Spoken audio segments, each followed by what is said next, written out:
Pour ce qui est de match de demain, je suis vraiment très très heureux et je me sens privilégié de pouvoir vivre, je crois, mon 6e ou 7e derby contre Simba. C'est pas le premier, c'est pas le deuxième, c'est pas le troisième, c'est vraiment un derby fantastique en Afrique ici. Je l'ai déjà dit auparavant et je me sens heureux, fier et surtout privilégié d'être un entraîneur africain et pouvoir vraiment vivre ce magnifique derby, 6e fois, peut-être 6e fois dans ma carrière. Kuhusu mechi ya kesho, ana furaha kubwa kwa kuwa kocha ambaye atacheza mara ya 6 kama akosei dabi. Ni moja pia anaojivunia kwa katika makocha wa Afrika ambaye amecheza dabi nyingi Tanzania, ambao ni dabi kubwa ya Afrika, pia dabi ya Tanzania. So ana hiyo furaha kuhusu kuwa mmoja wapo katika wale ambao wamecheza kwa muda mrefu dabi ya Tanzania kama mara 6. C'est un match qui vient vraiment en pré-saison pour les deux équipes. C'est la période de pré-saison et c'est un match qui vient en pleine pré-saison pour les deux équipes. Ni mechi ambayo imekuja katika kipindi cha pre-season katika timu zote mbili, sababu ilikuwa muda ambao timu zibidi ziwe kwenye pre-season, lakini mechi ya derby imeingia kipindi hicho, so lazima tutajiadapt tu na hiyo system ambayo.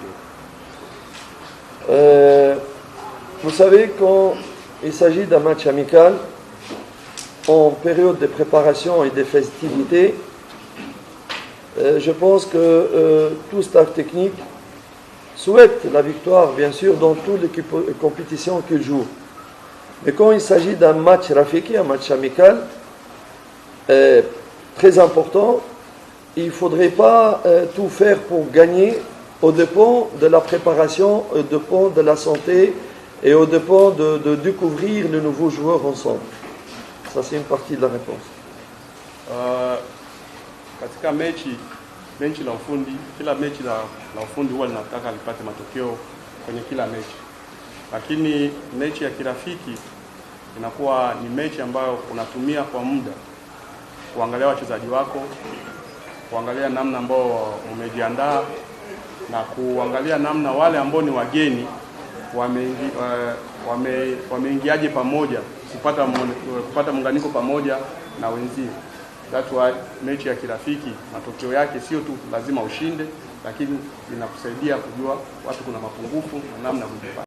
Sisi kama wachezaji, benchi la ufundi tumejiandaa vizuri. Wachezaji wote mpaka sasa hivi hakuna mwenye majeraha zaidi ya Kambole, lakini pia anaendelea vizuri. Tuna imani mechi hiyo tutafanya vizuri, tutakuwa mchezo mzuri. Tunakaribisha yote mweze kuja na mashabiki na imani tutapata ushindi katika mechi hiyo. Kwa hiyo tumepeleka mchezo katika mechi ya kirafiki, lakini sisi kama wachezaji hamna lolote tulilotuasiri, maana somo la kwanza kupoteza. Hata mwaka jana tumepoteza hivyo, lakini tumekaa vizuri, tumepambana, tuweza kuchukua kombe. Tuna imani sisi kama wachezaji hatujapoteza kisaikolojia, tupo vizuri na imani mechi ya kesho tunapata ushindi bila wasiwasi.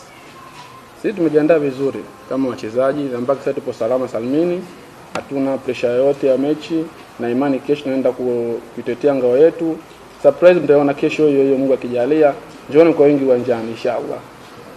Kweli imetuasiri, lakini hatuwezi kusema kama imetuasiri, maana wakati tunakwenda mapumziko mwalimu alitoa program kwamba kila mchezaji aweze kupata program, anaweza kufanya mazoezi.